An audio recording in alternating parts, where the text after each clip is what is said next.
अतोप media report सिंगना सुमना report तौरी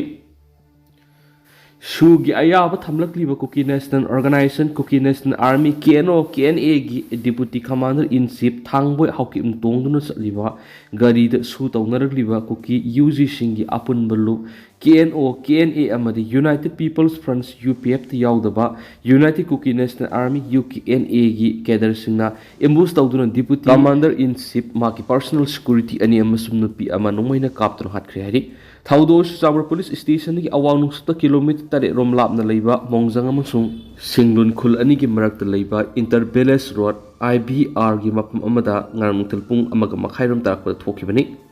afaba makhul gi khuchu khulai pai UKNA gi kedar sin ahan bada kar tu tamna nungmai ron kya kapsin dun embus tokhi nungmai maru singa duna kar tu thorakhiba driver khaktana tana manung na tongbu sing pan madagi sok tuna khamlaba matungda amuk sangsilalaga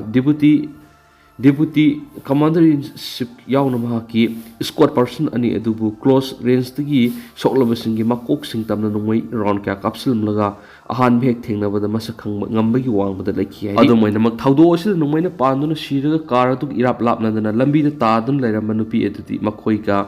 punna lakhibra natragana thaudo thupamda lairambadigi haidorokpa maruna panduna sibra haiba sapsana khangmungam khitri hari Amaromdana Police Constable Captain Hatkri Uttar Pradesh ki Bagpa District Government School ki Oza Amana Police Constable Amanumena Captain Hatkri Haina Police na Phongdokri Police Officer Amana Phongdokgi Matung ina Thaudo du Numidang Bagapa District ki Khetra Police Station ki Manungsada Leiba Sunheda Kunda Thokibani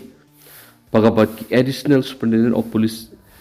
NP Sinhan Haki Cricket match amagi matana mari taungnarakpadigi shuti da mayumda lakiba Constable Ajay Kumar khunadurigi school gi oza Muhit Aryana pistol amana kaphi maki imungi miyoi singna Ajay Kumar khudak hospital pukatke du bushi na purakle haina doctor singna lakthoki haina magna phongdokli Ajay Kumar Saharanpur da posting tabani haina phongdokladuna ASP naiki Muhit Arya gi mathak mi hatpigi case man khotpaga loinna mak phana ba thiri hari Amaromdana Lebak Ningkhairak Padigi Laborer Mari Sikri Rajasthan ki Bharatpur district pipeline Pumlamba Lebak Towing Ningkhairak Padigi Laborer Mari Sikri Amasum Atopa Ohumna Sokle Haina Police na Phungdokri Police Officer na Phungdorakpagi matung ina di pipeline ama Pumlamba ki damak ngarang Bharatpur district ki Zangika Nakla Kunmanakta Pitara luba asangma koma ma tawringai da thaudo da thokibani maknaiki lebak ningkhairak paduda laborer tarit phumjan khibedi district administrations police amasum disaster management gi team singna kallaba matung hospital pukat ki dubu makhoi mari di lekat na bangamdana sikhi hari ahan mara kangla pau gi editorial mem na thamjari namphu lengak sa tharabdi aphabana tragana phataba ama soidan oirei India Malem gi oina democracy satpa leibak singi manungna khwaidigi sawba leibak ni haina leibak asina sakthok poli loinana Malem gi leibak singi maikaidigi su India bu democracy gi mapani haina singthanari democracy haibadi government of the peoples by the peoples for the people haina wan to piri isam samna democracy haibasi miyamna lengak saba haibani miyamna mikal pangthoktuna khanma miut singna lengak lon gi thawgai pangba leiba asigi mayai lamda lengak lon gi supri pairiba singna makoi gi aningba apama phangna bo honabada leibak sin mathungna emergency lakthokuna miyamda aki akhang pibagi thangdok su thokta banati amaromda leiba asigi state singi marakta law and order control ngamdabadigi central government state natragana union territory edugi assembly animated suspension thamjinduna PR lengak thambagi thangdok singsu toina thokta banati Khuda moina state asida mamang sahi English singaniga kungo humdoi gi me humda illegal immigrant singko ki jongnar ko terroristna atamna yellomi mitei singda nongmai sindol onsinduna war crime satharkiba sahi ani henjilaglaba phawa control ngamdabagi phibam lairakhibadagi central government PR thamjilaktuna wathok asigi waroisin purakna bonari adubo central government na wathok asigi matang hakthengna miyeng sangduna waroisin purakna bo honarkhiba tha ahuma pung pharaklabasu haujik phawba waroisin purakpa ngamdana lairi central government na wathok asigi waroisin purakpa ngamdabadagi penadraba miyamgi maikeidigi singnabo wohang kya lairaklibadi kuki singi landa si proxy wani central force singi maraktagi landa rakhiba kuki singna Lanwan Saminaduna Kulngak Libising Puna Numai ꯀꯥꯞꯃꯤꯟꯅꯔꯦ ꯍꯥꯏꯕ ꯋꯥꯐꯝꯁꯤꯡ ꯂꯩꯇꯕ ꯅꯠꯇꯦ central ꯒꯣꯚꯔꯟꯃꯦꯟꯠꯅ ꯋꯥꯊꯣꯛ ꯑꯁꯤꯒꯤ ꯋꯥꯔꯣꯏꯁꯤꯟ ꯄꯨꯔꯛꯅꯕꯅꯤ ꯍꯥꯏꯗꯨꯅ buffer zone ꯁꯦꯝꯕ buffer zone ꯃꯅꯨꯡꯗ ꯆꯪꯂꯨꯕ ꯃꯤꯇꯩꯁꯤꯡ ꯀꯨꯀꯤꯁꯤꯡꯅ ꯐꯥꯔꯒ ꯇꯝꯊꯤꯅ ꯍꯥꯠꯄ ꯅꯦꯁꯅꯦꯜ ꯍꯥꯏꯋꯦꯁꯤꯡ ꯊꯤꯡꯖꯤꯟꯗꯨꯅ ꯐ꯭ꯔꯤ ꯃꯨꯚꯃꯦꯟꯠ ꯌꯥꯍꯟꯗꯕ ꯑꯃꯗꯤ ꯂꯣꯏꯕꯤ ꯂꯣꯌꯥꯠꯇ ꯂꯩꯕ ꯃꯤꯇꯩꯒꯤ ꯂꯧꯐꯝꯁꯤꯡꯗ ꯀꯨꯝꯒꯤ ꯂꯧꯎ ꯁꯤꯡꯎꯅꯕ ꯆꯪꯕꯅ ꯀꯨꯀꯤꯁꯤꯡꯅ ꯅꯣꯡꯃꯩ ꯀꯥꯞꯇꯨꯅ ꯑꯊꯤꯡꯕ ꯄꯤꯕꯒꯤ ꯊꯕꯛꯁꯤꯡ ꯆꯠꯊꯕꯗ ꯁꯦꯀ꯭ꯌꯨꯔꯤꯇꯤ ꯐꯣꯔꯁꯅ ꯌꯦꯡꯗꯨꯅ ꯂꯩꯕꯒꯤ ꯃꯊꯛꯇ ꯃꯈꯣꯏ ꯌꯥꯎꯅ ꯑꯊꯤꯡꯕ ꯄꯤꯕꯒꯤ ꯊꯧꯑꯣꯡꯁꯤꯡ ꯆꯠꯊꯔꯤꯕ ꯑꯁꯤꯗꯒꯤ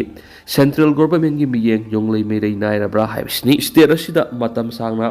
PR ꯂꯩꯉꯥꯛ ꯂꯩꯔꯛꯈꯤꯕꯗꯒꯤ ꯗꯦꯃꯣꯀ꯭ꯔꯦꯁꯤꯒꯤ ꯋꯥꯟꯊꯣꯛ ꯂꯩꯇ꯭ꯔꯤ ꯑꯊꯨꯕ ꯃꯇꯝꯗ ꯃꯤꯌꯥꯝꯒꯤ ꯂꯩꯉꯥꯛ ꯍꯟꯖꯤꯜꯍꯜꯂꯨ ꯍꯥꯏꯕꯒꯤ ꯋꯥꯀꯠ ꯂꯩꯔꯕꯁꯨ ꯏꯔꯥꯡ ꯂꯩꯔꯤ ꯍꯥꯏꯗꯨꯅ ꯃꯅꯨꯡ ꯂꯦꯟꯕꯒꯤ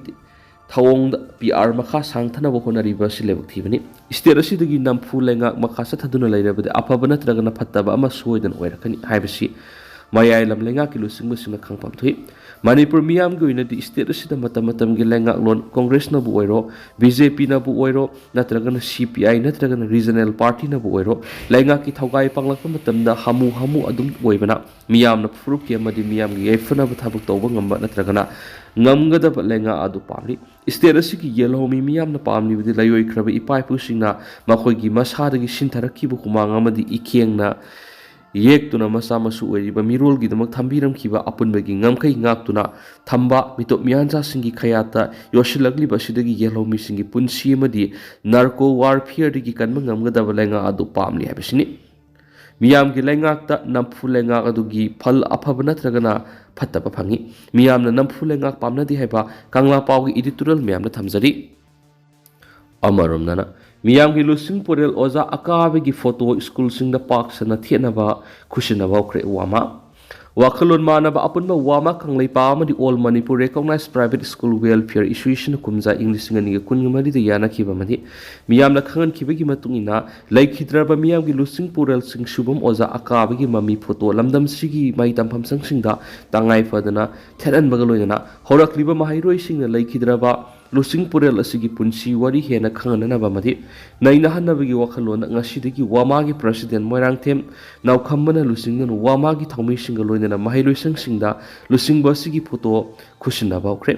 ꯋꯥꯃꯥꯒꯤ ꯁꯦꯀ꯭ꯔꯦꯇꯔꯤ ꯄꯕ꯭ꯂꯤꯁꯤꯇꯤ ꯂꯝꯗꯝꯕ ꯁꯂꯥꯝꯅ ꯊꯥꯗꯣꯔꯛꯄ ꯆꯤꯔꯣꯜ ꯑꯃꯅ ꯍꯥꯏ ꯉꯁꯤꯒꯤ ꯑꯣꯏꯅ ꯏꯝꯐꯥꯜ ꯏꯁꯀꯤ ꯃꯅꯨꯡꯗ ꯂꯩꯕ ꯇꯣꯉꯥꯟ ꯇꯣꯉꯥꯟ ꯃꯍꯩꯂꯣꯏꯁꯪ ꯑꯍꯨꯝꯗ ꯐꯣꯇꯣ ꯈꯨꯠꯁꯤꯟꯅꯈꯤ ꯑꯍꯥꯟꯕꯒꯤ ꯑꯣꯏꯅ ꯏꯝꯐꯥꯜ ꯏꯁꯀꯤ ꯃꯅꯨꯡ ꯆꯟꯕ ꯀꯣꯡꯄꯥꯜ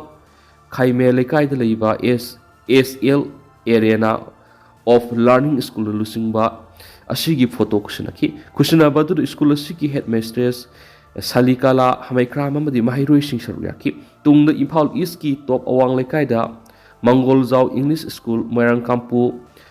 ꯈꯦꯋꯥ ꯕꯖꯥꯔꯗ ꯂꯩꯕ ꯅꯣꯔꯠ ꯏꯁꯇꯔꯟ ꯏꯪꯂꯤꯁ ꯁ꯭ꯀꯨꯜꯗꯁꯨ ꯂꯨꯆꯤꯡꯕ ꯑꯁꯤꯒꯤ ꯐꯣꯇꯣ ꯈꯨꯠꯁꯤꯟꯅꯈꯤ ꯍꯥꯏꯔꯤꯕ ꯐꯣꯇꯣ ꯁꯤꯟꯅꯕꯒꯤ ꯊꯧꯔꯝ ꯑꯁꯤ ꯇꯝꯄꯥꯛꯀꯤ ꯁ꯭ꯀꯨꯜ ꯈꯨꯗꯤꯡꯃꯛꯇ ꯂꯦꯞꯇꯅ ꯋꯥꯃꯥꯒꯤ ꯊꯧꯃꯤꯁꯤꯡꯅ ꯆꯪꯁꯤꯟꯒꯅꯤ ꯍꯥꯏꯔꯤꯕ ꯈꯣꯡꯖꯪ ꯑꯁꯤꯗ ꯂꯝꯗꯝ ꯑꯁꯤꯒꯤ ꯁ꯭ꯀꯨꯜ ꯈꯨꯗꯤꯡꯃꯛꯅ ꯁꯧꯒꯠꯄꯤꯕꯒ ꯂꯣꯏꯅꯅ ꯂꯨꯆꯤꯡ ꯄꯨꯔꯦꯜ ꯑꯁꯤꯒꯤ ꯐꯣꯇꯣꯁꯤꯡ ꯁꯣꯏꯗꯅ ꯂꯧꯕꯤꯗꯨꯅ ꯂꯨꯆꯤꯡ ꯄꯨꯔꯦꯜ ꯑꯁꯤꯅ ꯍꯤꯡꯂꯤꯉꯩꯗ ꯂꯣꯜ ꯃꯌꯦꯛ ꯏꯅꯥꯠ ꯂꯥꯏꯅꯤꯡ ꯑꯃꯗꯤ ꯆꯤꯡꯃꯤ ꯇꯝꯃꯤꯒꯤ ꯑꯄꯨꯟꯕ ꯁꯛꯇꯝ ꯁꯥꯒꯠꯅꯕ ꯂꯧꯔꯝꯕ ꯊꯧꯗꯥꯡꯕꯨ ꯏꯀꯥꯏ ꯈꯨꯝꯅꯕꯒ ꯂꯣꯏꯅꯅ ꯋꯥꯃꯥꯁꯤꯡꯕꯨ ꯄꯨꯛꯅꯤꯡ ꯊꯧꯒꯠꯄꯤꯅꯕ ꯂꯨꯞ ꯑꯁꯤꯅ ꯃꯤꯌꯥꯝꯒꯤ ꯄꯨꯛꯅꯤꯡ ꯆꯤꯡꯁꯤꯜꯂꯛꯂꯤ ꯍꯥꯏꯔꯤ ꯂꯨꯆꯤꯡ ꯄꯨꯔꯦꯜ ꯑꯁꯤꯅ ꯍꯤꯡꯂꯤꯉꯩꯗ ꯂꯣꯜ ꯃꯌꯦꯛ ꯏꯅꯥꯠ ꯂꯥꯏꯅꯤꯡ ꯑꯃꯗꯤ ꯆꯤꯡꯃꯤ ꯇꯝꯃꯤꯒꯤ ꯑꯄꯨꯟꯕꯒꯤ ꯁꯛꯇꯝ ꯁꯥꯒꯠꯅꯕ ꯍꯣꯠꯅꯕꯗ ꯈꯣꯡꯖꯪ ꯀꯌꯥ ꯃꯇꯝꯗꯨꯒꯤ ꯂꯩꯉꯥꯛꯇ ꯆꯪꯁꯤꯟꯈꯤ ꯃꯁꯤꯡ ꯈꯪꯗꯅ ꯀꯩꯁꯨꯝꯁꯪꯗ ꯂꯩꯈꯤ ꯉꯁꯤꯃꯛ ꯃꯍꯩꯂꯣꯏꯁꯤꯡꯅ ꯃꯥꯁꯇꯔꯒꯤ ꯊꯥꯛ ꯐꯥꯎꯕ ꯇꯝꯕ ꯐꯪꯂꯤꯕ ꯃꯤꯇꯩ ꯃꯌꯦꯛ ꯑꯁꯤ ꯂꯨꯆꯤꯡ ꯄꯨꯔꯦꯜ ꯑꯁꯤꯒꯤ ꯍꯣꯠꯅꯖꯃꯅꯤ ꯍꯥꯏꯔꯤꯕꯁꯤꯡ ꯑꯁꯤ ꯌꯦꯡꯕꯤꯔꯒ ꯁ꯭ꯀꯨꯜꯒꯤ ꯑꯣꯖꯥꯁꯤꯡꯅꯁꯨ ꯍꯧꯔꯛꯂꯤꯕ ꯃꯍꯩꯔꯣꯏꯁꯤꯡꯗ ꯂꯨꯆꯤꯡ ꯄꯨꯔꯦꯜ ꯑꯁꯤꯒꯤ ꯄꯨꯟꯁꯤ ꯋꯥꯔꯤ ꯇꯥꯛꯄꯤ ꯇꯝꯕꯤꯒꯗꯕꯅꯤ ꯍꯥꯏꯅꯁꯨ ꯋꯥꯃꯥꯒꯤ ꯄ꯭ꯔꯁꯤꯗꯦꯟꯠ ꯃꯣꯏꯔꯥꯡꯊꯦꯝ ꯅꯥꯎꯈꯝꯕꯅ ꯑꯄꯤꯜ ꯇꯧꯈꯤ ꯑꯃꯔꯣꯝꯗꯅ ꯍꯦꯜꯊ ꯀꯦꯌꯔ ꯁꯤꯁꯇꯦꯝ ꯃꯣꯅꯤꯇꯔ ꯇꯧꯅꯕ ꯖꯤꯑꯣꯒ꯭ꯔꯥꯐꯤꯀꯦꯜ ꯏꯟꯐꯣꯔꯃꯦꯁꯟ ꯁꯤꯁꯇꯦꯝ ꯃꯦꯞꯄꯤꯡ ꯍꯧꯗꯣꯛꯈ꯭ꯔꯦ ꯏꯝꯐꯥꯜ ꯋꯦꯁ ꯑꯃꯁꯨꯡ ꯏꯁ ꯗꯤꯁꯇ꯭ꯔꯤꯛꯀꯤ ꯍꯦꯜꯊ ꯀꯦꯌꯔ ꯁꯤꯁꯇꯦꯝ ꯃꯣꯅꯤꯇꯔ ꯇꯧꯅꯕ ꯍꯦꯜꯊ ꯗꯥꯏꯔꯦꯛꯇꯔ ꯗꯣꯛꯇꯔ ꯆꯝꯕꯧ ꯒꯣꯜꯃꯩꯅ ꯉꯔꯥꯡ geographical information system GIS mapping system ꯍꯧꯗꯣꯛꯈꯤꯕꯒ ꯂꯣꯏꯅꯅ ꯖꯦꯅꯤꯝꯁ ꯌꯥꯎꯅ ꯇꯣꯉꯥꯟ ꯇꯣꯉꯥꯟꯕ urban health center Ayushman Arogya Mandir UPHC-AAM diagnostic ꯏꯀ꯭ꯋꯤꯞꯃꯦꯟꯁꯤꯡ ꯃꯔꯤ ꯂꯩꯅꯕ MOꯁꯤꯡꯗ ꯈꯨꯠꯁꯤꯟꯅꯈ꯭ꯔꯦ national urban health mission health society ꯑꯃꯁꯨꯡ ꯗꯥꯏꯔꯦꯛꯇꯣꯔꯦꯠ ꯑꯣꯐ ꯍꯦꯜꯊ ꯁꯔꯚꯤꯁꯦꯁꯅ PATH ꯄꯥꯔꯠ ꯈꯨꯠꯁꯝꯅꯔꯒ ꯂꯝꯐꯦꯜꯗ ꯂꯩꯕ state health society national health ꯃꯤꯁꯟꯒꯤ ꯀꯟꯐꯔꯦꯟꯁ ꯍꯣꯜꯗ ꯄꯥꯡꯊꯣꯛꯈꯤꯕ ꯊꯧꯔꯝꯗ ꯍꯦꯜꯊ ꯗꯥꯏꯔꯦꯛꯇꯔꯅ GIS ꯃꯦꯞꯄꯤꯡ ꯁꯤꯁꯇꯦꯝ ꯑꯗꯨ ꯂꯣꯟꯆ ꯇꯧꯈꯤꯕꯅꯤ ꯊꯧꯔꯝ ꯑꯗꯨꯗ ꯐꯦꯃꯤꯂꯤ ꯋꯦꯜꯐꯤꯌꯔꯒꯤ director doctor N Hemanta Kumar Health Services की Additional Director MD Dr. N. Bino Singha, National Health Mission Manipur की State Mission Director Dr. M. Dinesh Yauna, Imphal East अमसुंग West की CMO Singh, तोंगान UPIC की MO Singh सरुक याकी, Health Director Dr. Sambo Golmaina ngarang storiba GIS mapping system sigi mateng na Imphal area da leiriba layeng sangamadi healthcare facility yengsin magaloina awat apasing khangdoktuna ningthina planning tawdana mekhatpada mateng piragani